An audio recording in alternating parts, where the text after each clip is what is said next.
you show your face here after what you did? You have no right to be among these people. The entire ballroom froze the moment she pointed at him. You don't belong here. Her voice echoed through the crystal-lit ballroom while cameras turned toward the older man sitting quietly at table 7. He didn't argue. He didn't defend himself. He simply adjusted his cufflinks and looked toward the stage. That's when security started moving in. What nobody in that room realized was that the man they were humiliating wasn't a trespasser. He was the reason the gala existed. And before the night ended, million-dollar careers would collapse. Powerful reputations would be destroyed, and one announcement would leave the entire ballroom speechless. Stay until the end, because what happened after the host revealed his identity changed every life in that room forever. To the guests inside the Grand Meridian Gala, Jordan Miles looked ordinary. No flashy watch, no entourage, no designer tuxedo. But hidden beneath that quiet appearance was a secret powerful enough to destroy the very people humiliating him. The ballroom went silent so fast that even the orchestra stopped playing mid-note. 1 second earlier, wealthy guests at Chicago's Grand Meridian Gala had been laughing over champagne and million-dollar business deals. Then a crystal glass shattered against the marble floor, and every head in the room turned toward table 7. A blonde woman dressed in diamonds pointed across the table with visible disgust in her eyes, while security guards pushed through the crowd behind her. "You don't belong here," she snapped loudly enough for the entire ballroom to hear. Phones immediately came out. Guests whispered to each other. Some people smiled because they thought they were about to witness another rich socialite putting an unwanted guest in his place. Sitting quietly in the middle of that humiliation was a 62-year-old black man, wearing a simple charcoal suit and a silver watch that looked older than most people in the room. He didn't raise his voice. He didn't stand up. He simply adjusted his cufflinks and looked toward the stage as if he already knew exactly how the night would end. Before we dive deeper, let us know in the comments where you're watching from. We'd love to hear from you. And don't forget to hit that subscribe button so you never miss any of our upcoming videos. Nobody inside that ballroom understood who Jordan Miles really was. To them, he looked ordinary. There was no expensive designer tuxedo, no bodyguards standing nearby, no celebrity crowd surrounding him. The wealthy guests at the Grand Meridian Gala were used to flashy displays of power. They admired loud success. Jordan looked nothing like the billionaires they respected, and that was exactly why Whitney Harrington believed she could embarrass him without consequences. Whitney came from old Chicago money, the kind that treated status like royalty and viewed humility as weakness. Standing beside her was her husband, Bradley Harrington, a corporate executive known throughout the city for turning charity events into opportunities for networking with politicians and investors. Bradley wore confidence the same way other men wore cologne. The couple had spent the entire evening floating from table to table, bragging about investments, luxury vacations, and a recent business deal that would supposedly place Bradley in line to become the next CEO of Meridian Global Holdings, one of the largest private corporations in the Midwest. What Bradley didn't know was that the quiet older man sitting at table 7 had built Meridian Global from the ground up over 4 decades earlier. As security slowly approached the table, several guests began recording the confrontation. The videos would later spread across social media with captions accusing Jordan of sneaking into an exclusive gala meant for elite executives and donors. But during that moment, nobody questioned Whitney's accusations because Jordan didn't look like the powerful men they were accustomed to seeing at events like this. Whitney leaned closer toward him, lowering her voice just enough to make the humiliation feel personal. "These seats are reserved for real executives," she said coldly. "Staff dining is downstairs." A few nearby guests laughed quietly under their breath while Bradley smirked and took a sip from his champagne glass. Jordan finally looked up at them with calm eyes that carried none of the anger they expected to see. "Interesting," he replied softly. That single word unsettled Bradley for reasons he couldn't explain. There was no panic in Jordan's voice, no embarrassment, no desperation to defend himself. It was almost as though the older man was observing the situation instead of experiencing it. Then something happened that nobody in the ballroom noticed except one hotel employee standing near the stage. The employee froze the second he saw Jordan's face. The Grand Meridian Hotel had hosted hundreds of high-profile events over the years, but very few people knew the truth about how the building itself had survived financial collapse almost 15 years earlier. During the economic recession that devastated parts of downtown Chicago, the hotel had secretly been saved by a private investor who refused public recognition. That investor was Jordan Miles. Long before Bradley Harrington entered the world of corporate leadership, Jordan had already built an empire through shipping, manufacturing, and commercial real estate. He grew up in Detroit during the late 1960s in a neighborhood where opportunity disappeared faster than hope. His father worked at an auto plant until layoffs destroyed the family's stability. By age 16, Jordan was cleaning office buildings at night while attending school during the day. He served 4 years in the United States Army before returning home, determined to build a future nobody could take from him. The first company he founded operated out of a small warehouse with broken windows and borrowed equipment. Jordan personally loaded delivery trucks because he couldn't afford employees. Years later, that same company expanded into a national corporation worth billions. Yet despite the wealth he earned, Jordan never developed the hunger for public attention that consumed men like Bradley Harrington. Inside the ballroom, the tension continued growing. Whitney crossed her arms impatiently while security guards finally reached the table. One of them politely asked Jordan if he had an invitation to the gala. Jordan calmly reached into his jacket pocket, but before he could respond, Bradley interrupted. "Come on," he laughed loudly. "Do we really need paperwork to solve this?" More guests laughed alongside him. The orchestra had stopped playing completely now, and almost every person in the room was focused on the scene unfolding near the center tables. Jordan slowly removed a folded piece of paper from his jacket and placed it on the table without saying a word. One security guard picked it up, glanced down, then suddenly looked confused. His expression changed so fast that the second guard noticed immediately. Whitney rolled her eyes in frustration. "What now?" she snapped. The first guard hesitated before answering. This invitation was personally signed by the chairman. Bradley immediately scoffed. "That's impossible," he said. "The chairman never attends these events anymore." Jordan quietly leaned back in his chair while the guard continued staring at the paper as if he'd just realized something dangerous. Around the ballroom, whispers started spreading between guests who sensed the atmosphere shifting in a direction nobody expected. Several floors above the gala ballroom, the hotel's executive manager received an urgent message from one of the event coordinators downstairs. The manager nearly dropped his phone after hearing Jordan Miles' name.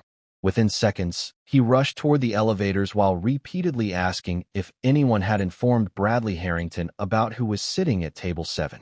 Down below, Bradley remained completely unaware that the foundation beneath his career was beginning to crack apart in real time. For nearly 2 years, Bradley had positioned himself as the polished public face of Meridian Global Holdings while privately maneuvering to secure full control over the company's future leadership. He believed the aging founder had permanently withdrawn from business after the death of his wife, Eleanor, 5 years earlier. Very few executives knew Jordan still maintained majority ownership of the corporation through private holdings hidden from public attention. Fewer still understood that Jordan had quietly returned to Chicago 3 months earlier after discovering financial irregularities connected to Meridian's charitable foundation. Millions of dollars intended for veteran housing programs had disappeared through fake consulting firms tied to executives close to Bradley Harrington. Jordan had attended the gala that night for one reason alone. He wanted to see who people truly were when they believed power protected them from consequences. Jordan Miles had spent most of his life understanding something the wealthy guests inside the Grand Meridian Gala never truly learned. Real power rarely announces itself. It does not need cameras, loud speeches, or designer labels to command attention. The people humiliating him that night believed success could only exist in forms they recognized. Expensive watches, luxury cars, famous last names. Jordan represented something entirely different. He represented discipline built through decades of sacrifice, pain, and silence. At 62 years old, Jordan carried himself with the calm patience of a man who had survived hardships greater than public embarrassment. While Bradley and Whitney Harrington measured status by invitations and appearances, Jordan measured people by character. That difference would eventually destroy them. But standing inside that ballroom, with security guards hovering nearby and wealthy strangers whispering behind champagne glasses, nobody could yet see the storm quietly approaching the people mocking him. Jordan sat there without fear because moments like this were nothing compared to the life he came from. Long before luxury hotels and billion-dollar corporations entered his world, Jordan Miles grew up in a cramped apartment on the west side of Detroit during the early 1970s. His father worked exhausting shifts at an automobile plant while his mother cleaned office buildings overnight. Some winters, the heating inside their apartment barely worked, forcing Jordan and his younger sister to sleep wearing coats under heavy blankets. He learned early that the world rarely gave second chances to men who looked like him. By 14 years old, Jordan stocked grocery shelves after school to help his parents pay bills. By 16, he was cleaning warehouses at night while struggling to keep his grades high enough to avoid dropping out entirely. He watched classmates get pulled into gangs, prison, and addiction while his own family fought simply to survive another month. Years later, Jordan would admit that hunger became his greatest teacher. Hunger taught him discipline. Hunger taught him patience. Hunger taught him how quickly people disappeared when you had nothing left to offer them. Those lessons stayed with him forever. After graduating high school, Jordan joined the United States Army searching for structure, opportunity, and a future larger than the streets he grew up on. Military life transformed him. For the first time, Jordan found himself surrounded by men who judged him by performance instead of background. He developed routines that would remain part of his life decades later. Waking before sunrise, exercising every morning regardless of weather, studying financial books during free hours while other soldiers relaxed or partied. One commanding officer once described Jordan as the kind of man who spoke very little because he listened to everything. During his military service overseas, Jordan became close friends with another soldier who introduced him to basic investing and business principles. That friendship changed the course of his future. By the time Jordan completed his service and returned home, he carried a notebook filled with business ideas, shipping contacts, and plans for a transportation company he dreamed of building one day. The problem was he had almost no money. Banks rejected his loan applications repeatedly. Potential investors dismissed him instantly. One banker reportedly told Jordan that men from neighborhoods like his were better suited driving trucks than owning companies. Jordan never forgot those words. Instead of arguing, he worked harder. During the day, he drove delivery trucks across Michigan. At night, he repaired equipment at a small shipping warehouse, while secretly saving every dollar possible. He survived on cheap meals, slept 4 hours most nights, and spent nearly 10 years building a transportation business that larger competitors constantly tried to crush. Yet somehow, Jordan kept surviving. The company that eventually became Meridian Global Holdings started inside a rented warehouse, with leaking ceilings and broken loading docks. Jordan personally handled deliveries because he could not afford employees. He negotiated contracts during the day and balanced financial records after midnight. Many times he came close to losing everything. One winter storm destroyed thousands of dollars worth of inventory. Another year, a business partner disappeared with company money Jordan desperately needed to make payroll. But each setback only strengthened his determination. Former employees later described Jordan as a boss who knew every worker by name because he remembered what it felt like to struggle. He paid salaries before paying himself. He covered medical bills for workers whose families faced emergencies. Long before charitable foundations and public donations became associated with his name, Jordan quietly helped people because he understood humiliation personally. That compassion deepened even more after meeting Eleanor Miles, the woman who would become his wife. Eleanor was a school teacher from Chicago who challenged Jordan in ways nobody else ever had. She encouraged him to slow down occasionally and remember there was more to life than business growth. Friends described them as inseparable. While Jordan built his company, Eleanor became the emotional center holding his life together. Together, they funded scholarships, veteran housing programs, and mentorship projects for struggling teenagers across Chicago and Detroit. Yet despite growing wealth, Jordan and Eleanor avoided media attention completely. They rarely attended celebrity events, rarely gave interviews, rarely appeared in magazines. Jordan believed generosity meant more when nobody applauded you for it. Everything changed the year Eleanor died from cancer. People close to Jordan said they barely recognized him afterward. The energetic businessman who once worked 18-hour days suddenly disappeared from public life almost entirely. He stepped away from company operations, stopped attending corporate events, and withdrew from interviews. Executives inside Meridian Global assumed the aging founder had emotionally checked out forever. Bradley Harrington especially viewed Jordan's absence as an opportunity. Over time, Bradley positioned himself as the polished face of the corporation while quietly building influence among board members and investors who had never even met Jordan personally. Publicly, Bradley spoke about innovation, growth, and leadership. Privately, he transformed the company culture Jordan spent decades building into something colder and greedier. Employees who complained about unethical practices disappeared from important projects. Veteran assistance programs funded by Eleanor's foundation quietly lost millions in support, while executive bonuses increased dramatically. Jordan remained silent for years because grief consumed him more than business ever could. But 3 months before the gala, a former employee mailed Jordan confidential financial records exposing suspicious transfers connected to Meridian's charitable division. The evidence pointed toward executives close to Bradley Harrington. That was the moment Jordan finally returned to Chicago. Earlier that same morning before the gala, Jordan stood alone beside Eleanor's grave while cold wind moved through the cemetery trees around him. He placed white roses beside the headstone and remained silent for several moments before speaking softly. "I'm almost done fixing what they turned this company into."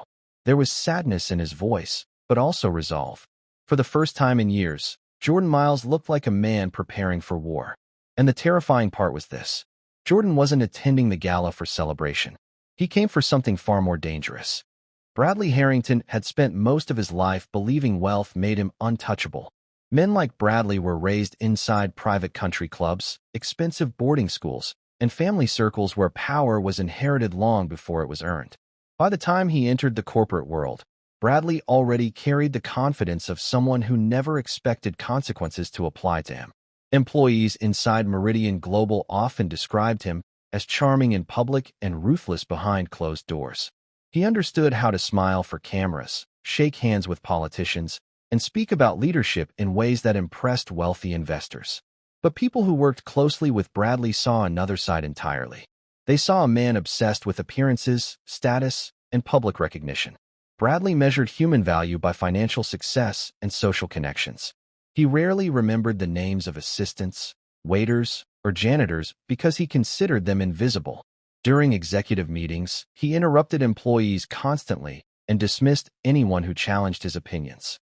Several longtime workers quietly left Meridian Global after Bradley rose through the company ranks because they believed the culture Jordan Miles spent decades building was disappearing. Bradley wanted control over everything. Control over the board. Control over investors. Control over the company image. And most importantly, control over the future of Meridian Global Holdings itself. That hunger eventually led him toward decisions capable of destroying countless lives. Yet standing inside the Grand Meridian Gala, laughing while Jordan Miles faced public humiliation, Bradley still believed he was the smartest man in the room. Whitney Harrington was different, but in many ways even more dangerous. While Bradley chased power through business, Whitney pursued it socially. She came from a wealthy Chicago family known for luxury real estate, political fundraising events, and exclusive social circles that treated ordinary people like background decorations. Whitney mastered the art of humiliation early in life. Friends described her as the kind of woman who could insult someone while smiling directly into their face. She judged people instantly based on clothing, posture, accents, and appearances. At restaurants, she mocked servers openly if service wasn't fast enough. At charity galas, she treated volunteers like personal assistants. Employees at the Grand Meridian Hotel quietly dreaded nights when the Harringtons attended events because Whitney often created scenes simply to remind people she believed herself more important than everyone else around her. Several former staff members later admitted that Whitney enjoyed embarrassing people publicly because it made her feel powerful.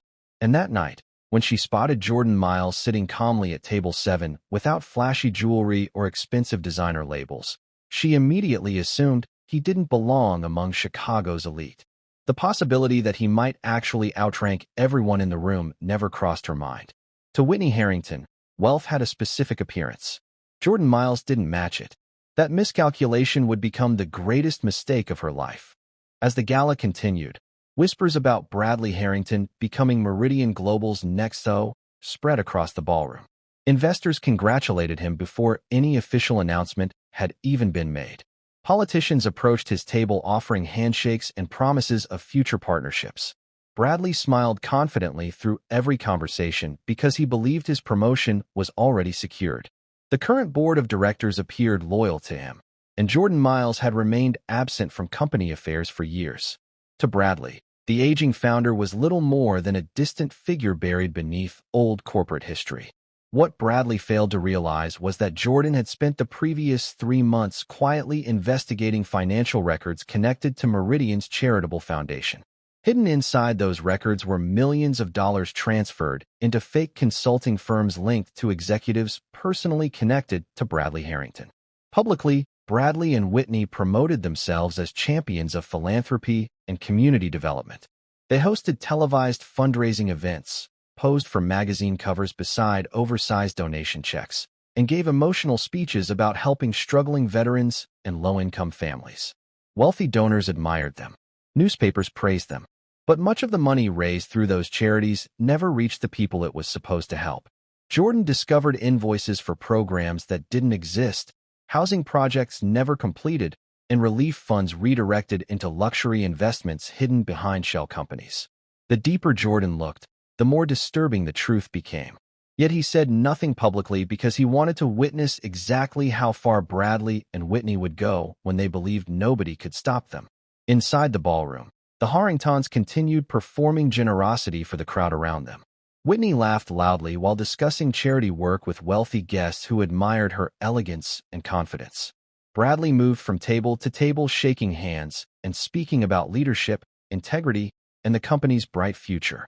But the people working the event saw details the wealthy guests ignored completely. A nervous waiter accidentally spilled champagne near Whitney's dress and immediately began apologizing. Whitney stared at the young man with cold disgust before saying loudly enough for nearby guests to hear, "This is exactly why standards keep collapsing everywhere." The waiter looked humiliated while Bradley chuckled quietly beside her. Later that evening, a hotel employee approached Bradley regarding seating arrangements for military veterans invited to the gala through Meridian's outreach program. Bradley barely listened before responding. "Put them somewhere in the back. Nobody important wants cameras focused on old soldiers during investor speeches." Jordan Miles overheard that conversation from across the ballroom, and for the first time all night, his expression changed slightly. It wasn't anger people saw in his eyes. It was disappointment. The kind of disappointment that comes when someone confirms exactly who they truly are. Jordan had built Meridian Global partly to create opportunities for veterans returning home from service because he understood how easily society forgot them once uniforms disappeared. Hearing Bradley dismiss veterans so casually told Jordan everything he needed to know about the man preparing to inherit his company.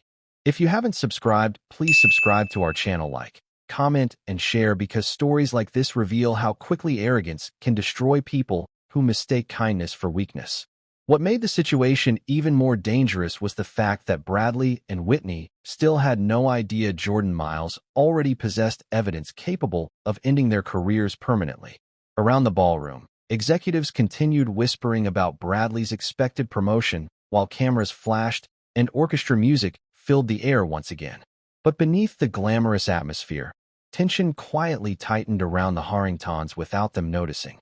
One senior board member stared nervously toward Jordan's table several times throughout the evening before finally leaning toward another executive and whispering, "Does Bradley even know who that man is?" The second executive slowly shook his head. "No," he answered quietly. "And if he finds out tonight, everything changes." Across the room, Jordan sat silently with his hands folded in front of him while guests celebrated around him, completely unaware that the foundation beneath Meridian Global Holdings was beginning to crack apart. Bradley Harrington believed the night marked the beginning of his rise to ultimate power. In reality, it was the beginning of his collapse. The atmosphere inside the Grand Meridian Gala shifted the moment Whitney Harrington turned her attention fully toward Jordan Miles. Until then, most guests had treated the situation like harmless entertainment between wealthy attendees and someone they assumed had wandered into the wrong section of the ballroom. But Whitney wasn't interested in quietly correcting what she believed was a mistake. Public humiliation had always been part of her personality. She enjoyed moments that reminded everyone around her who held social power and who did not. Standing beside Jordan's table with a champagne glass still in her hand, Whitney slowly looked him up and down with visible disgust before speaking loudly enough for nearby guests to hear every word. "I'm honestly impressed," she said while laughing softly. "Most people at least try to look like they belong before sneaking into VIP events." A few people nearby chuckled immediately. Bradley Harrington leaned against the table beside her wearing the relaxed smile of a man watching someone beneath him get exposed publicly. Jordan remained seated without reacting. His hands stayed folded calmly in front of him while whispers spread rapidly throughout the ballroom. More phones appeared in the air recording the confrontation. Waiters froze near serving stations pretending not to watch, while security guards slowly moved closer through the crowd. Whitney noticed the attention and became even bolder. "These tables are reserved for executives, donors, and board members," she continued sharply. "Not random people looking for free food and photo opportunities." Several guests laughed harder this time, encouraged by Bradley's visible amusement. Jordan looked toward Whitney quietly, his face completely unreadable. Then, after several seconds of silence that somehow made the room feel even more uncomfortable, he spoke one single word. "Interesting." That response confused Whitney more than anger would have. She expected embarrassment. She expected excuses or panic. Instead, Jordan spoke with the calm patience of someone observing a situation that had already ended long before everyone else realized it. Bradley stepped closer now, placing a hand casually inside his suit pocket while examining Jordan as though he were dealing with an inconvenience delaying the evening. "Look," Bradley said with fake politeness, "you're obviously in the wrong section. Nobody's trying to embarrass you here. Just cooperate with security and leave before this becomes a bigger problem." Jordan slowly turned his eyes toward Bradley for the first time since the confrontation began. Several guests later admitted there was something deeply unsettling about how calm Jordan looked in that moment. He wasn't intimidated by Bradley's authority. He wasn't nervous about security standing nearby. If anything, Jordan looked disappointed. The kind of disappointment a father feels watching someone fail a test they didn't even realize they were taking. Bradley mistook that silence for weakness and smiled confidently toward the surrounding crowd. "You know," he added while laughing lightly, "this is exactly why exclusive events require proper guest verification." The surrounding guests immediately understood what Bradley meant. Some laughed harder, while others exchanged uncomfortable looks without speaking. Jordan still didn't move from his seat. That unsettled people even more because most men would have either exploded in anger or quietly left by now. Jordan didn't either. One of the hotel waiters standing nearby recognized Jordan almost immediately but remained frozen in place, terrified of interrupting Bradley Harrington publicly. The young waiter had worked at a private company event years earlier where Jordan personally thanked every employee individually before leaving. Unlike most wealthy executives, Jordan had spoken to staff members with genuine respect. The waiter remembered that clearly because powerful people almost never treated service workers like human beings. Now, watching Bradley and Whitney mock the older man openly while guests recorded videos for social media, the waiter realized something terrible was happening. Across the ballroom, several older board members also began noticing Jordan more carefully. One elderly executive nearly dropped his drink after finally recognizing him beneath the ballroom lights. He immediately leaned toward another board member and whispered nervously, "Why didn't anyone tell Bradley Jordan was here tonight?" The second man looked equally alarmed. "Because nobody thought he'd actually come." Meanwhile, Whitney continued humiliating Jordan, completely unaware that panic was quietly spreading among people who understood exactly who he was. "Honestly," she scoffed loudly, "people always think they can just walk into places reserved for successful individuals." Jordan looked up at her calmly again. "And what exactly makes someone successful?" he asked softly. Whitney laughed instantly. "That's obvious," she replied. "Power, reputation, influence, achievement." Jordan nodded slowly as though considering her answer seriously. "I see." His voice remained controlled and respectful, which somehow made Whitney appear even crueler in front of the crowd gathering around them. The situation escalated when one security guard finally stepped forward and asked Jordan to present his invitation. Bradley crossed his arms confidently, while nearby guests lifted phones higher to capture the moment. Jordan calmly reached inside his jacket pocket and removed a folded black invitation card before handing it to the guard, without saying a word. The guard glanced down casually at first, but within seconds his expression changed completely. His eyes widened slightly before he looked back toward Jordan with visible confusion. Whitney immediately grew irritated. "What now?" she snapped impatiently. The guard hesitated before answering. "This invitation." He stopped mid-sentence and looked down again as if making sure he had read it correctly. Bradley smirked. "Please tell me someone printed fake invitations now." A few guests laughed quietly, but the guard wasn't laughing. Neither was the second security officer standing beside him. Printed across the invitation in silver lettering were words almost nobody outside Meridian Global's highest leadership had seen before. Chairman's private table. Signed personally beneath, it was a name Bradley Harrington hadn't expected to hear anywhere near this event. Jordan Miles. The first guard slowly looked toward Bradley uncertainly, while tension spread through the room like electricity. Whitney folded her arms impatiently. "Well?" she demanded. Before the guard could answer, Jordan calmly adjusted his cufflinks again and leaned back slightly in his chair. "Interesting," he repeated softly. This time the word landed differently. Because suddenly, people around the ballroom were beginning to realize they may have humiliated the wrong man entirely. The silence inside the Grand Meridian Gala became almost unbearable after Jordan Miles stepped toward the microphone and told the room there was one more thing everyone deserved to know. By then, the atmosphere had completely transformed from luxury celebration into something far heavier. Moments earlier, wealthy guests had admired Bradley Harrington as Meridian Global's future leader. Now those same people watched him with growing suspicion, while whispers spread through the ballroom like wildfire. Bradley stood frozen beside Whitney, trying desperately to maintain composure even as panic slowly took over his face. Jordan looked toward the crowd calmly before removing a small black remote from his jacket pocket. Several executives immediately exchanged nervous glances after seeing it. Jordan pressed one button, and suddenly the giant presentation screen behind the stage flickered to life. At first, guests assumed another fundraising video was about to begin. But instead of charity footage or corporate branding, financial documents appeared across the massive screen in sharp white lettering. Account numbers, wire transfers, fake consulting firms, millions of dollars redirected through shell organizations connected to Meridian Global executives. Confused murmurs instantly spread throughout the ballroom as investors leaned forward trying to understand what they were seeing. Jordan remained silent for several seconds, allowing the evidence to speak before he finally addressed the room again. "For years," he said quietly, "this company claimed to support veterans, struggling families, and communities forgotten by people with power." His voice stayed controlled, but underneath it was pain deeper than anger.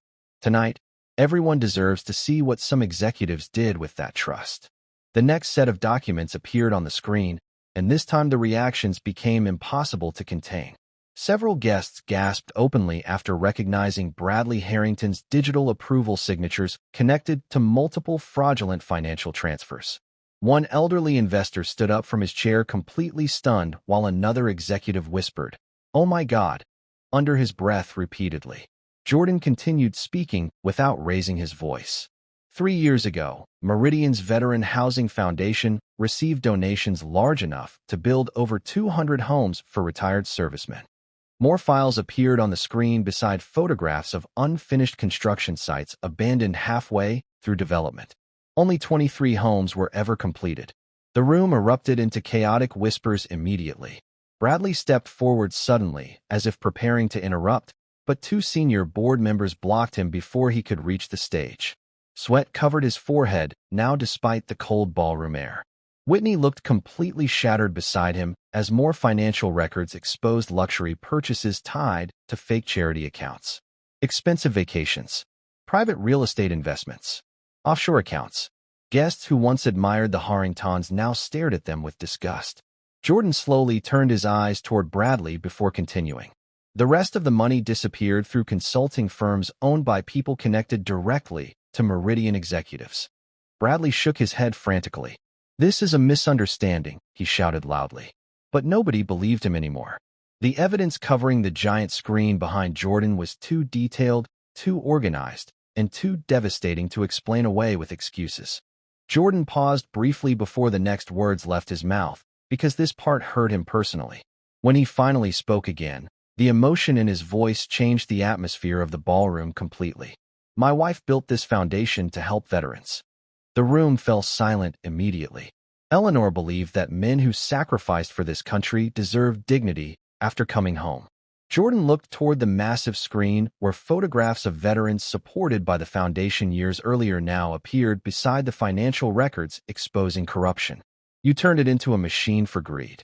That sentence hit the ballroom harder than any accusation before it, because people could finally hear the betrayal behind Jordan's calm voice. This wasn't only about stolen money. It was about the destruction of something deeply personal. Several older guests lowered their heads quietly, while others looked visibly emotional. Many of the men attending the gala were veterans themselves or came from military families. Hearing Jordan describe how Eleanor's foundation had been exploited for luxury lifestyles created anger throughout the room almost instantly. Whitney began crying openly now while trying desperately to avoid the cameras still recording everything around her. Earlier that evening, she mocked Jordan publicly, believing he was beneath her socially. Now she stood humiliated before investors, politicians, executives, and reporters while the truth destroyed her reputation in real time. Jordan never once insulted her directly. He didn't need to. The evidence exposed everything. Chaos spread across the ballroom after several board members rushed toward the stage demanding emergency meetings immediately. One executive shouted for legal counsel, while another ordered hotel security to prevent Bradley Harrington from leaving the building. The same security staff who nearly escorted Jordan out earlier now approached Bradley instead. "Sir," one guard said carefully, "we need you to come with us."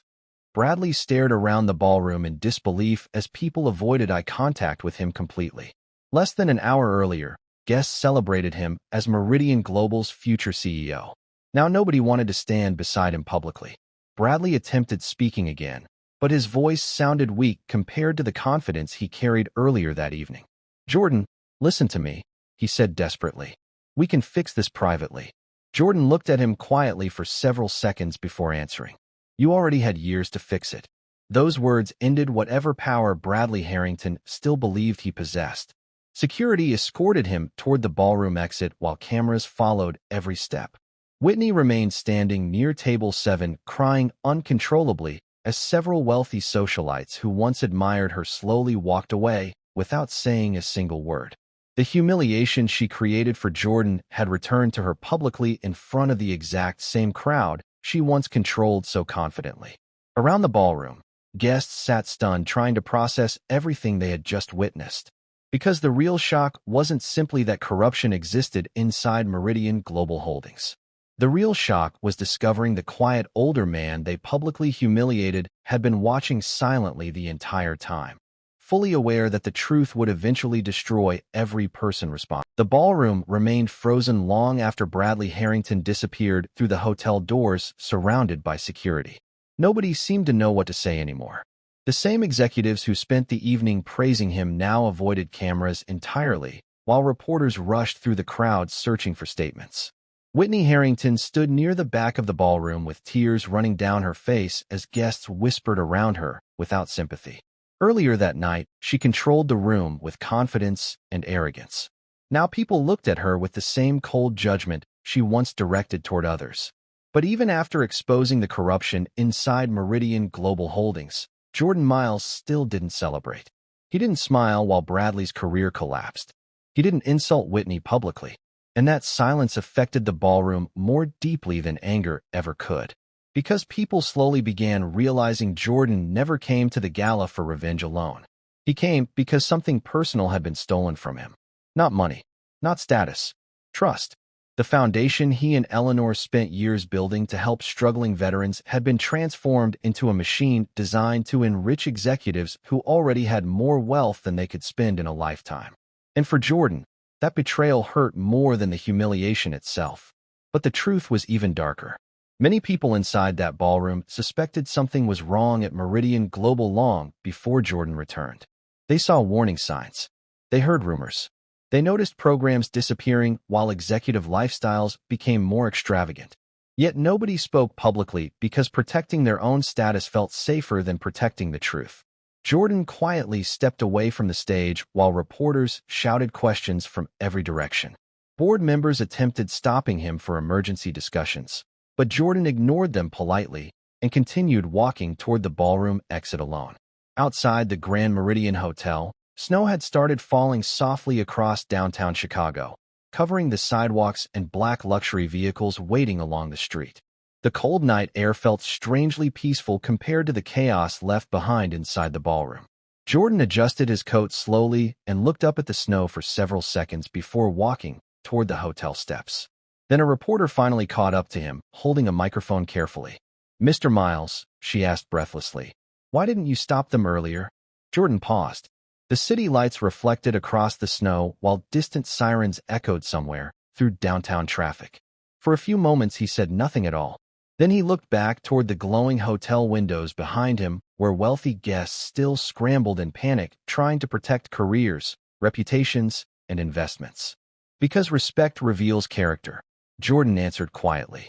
The reporter remained silent, waiting for more. Jordan's expression never changed as he added one final sentence. "And tonight, everyone revealed theirs." Those words stayed with people long after the scandal surrounding Meridian Global exploded across national headlines the following morning. Because Jordan wasn't only talking about Bradley Harrington or Whitney. He was talking about the entire room. The investors who laughed while Jordan was humiliated. The executives who ignored corruption because profits remained high. The guests who watched a man be publicly disrespected and said nothing because they assumed he had no power. Within days, federal investigators launched inquiries into Meridian Global's charitable division after Jordan released additional financial records to authorities privately. Several executives resigned almost immediately. Bradley Harrington's corporate accounts were frozen while reporters uncovered luxury properties connected to shell organizations receiving stolen charity money. Whitney disappeared from public life entirely after videos of the confrontation at Table 7 spread online across millions of views. Former employees came forward with stories describing years of intimidation, manipulation, and financial misconduct hidden beneath Meridian's polished public image. That's when everything changed. People who once admired Bradley suddenly acted as though they barely knew him. Politicians distanced themselves publicly. Investors denied supporting him privately. And many of the same social elites who mocked Jordan earlier that evening now praised his integrity in front of television cameras. Nobody in that ballroom saw this coming. But perhaps the most important part of the story wasn't the downfall of Bradley Harrington. It was the reminder that character often reveals itself most clearly when people believe nobody important is watching. Jordan Miles walked into that gala dressed like an ordinary older man, and because of that, people treated him according to what they assumed he was worth. Bradley had no idea who he was talking to. Whitney had no idea the quiet man she mocked built the empire her husband desperately wanted to control. And the guests recording the humiliation for entertainment had no idea they were witnessing the destruction of powerful careers in real time. In a room filled with wealth, status, and influence, the strongest man there was the one who never needed to prove it. Jordan Miles never raised his voice, never demanded respect, never threatened anyone publicly. He simply allowed people to expose themselves through their own actions. Then Jordan made a decision nobody expected. After the scandal, he announced that Meridian Global's Veteran Foundation would be completely rebuilt under independent oversight, with every stolen dollar restored personally from his own fortune until legal recovery efforts were completed. Former veterans who lost housing support because of the corruption later described Jordan's decision as the only reason some programs survived at all. Even after betrayal, humiliation, and public disrespect, Jordan still chose responsibility over revenge. And maybe that was the most powerful moment of all. Because while Bradley Harrington spent years chasing power through appearances, Jordan understood something far more important. Real respect cannot be demanded through status, money, or fear. It is earned quietly through integrity when nobody is watching. What would you have done if you were inside that ballroom that night? Did Jordan handle the situation the right way? Or should he have exposed Bradley and Whitney much sooner before the damage became so severe? Let us know your thoughts in the comments below.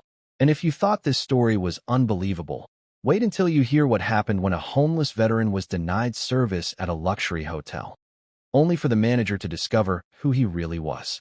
Subscribe now so you don't miss next week's story.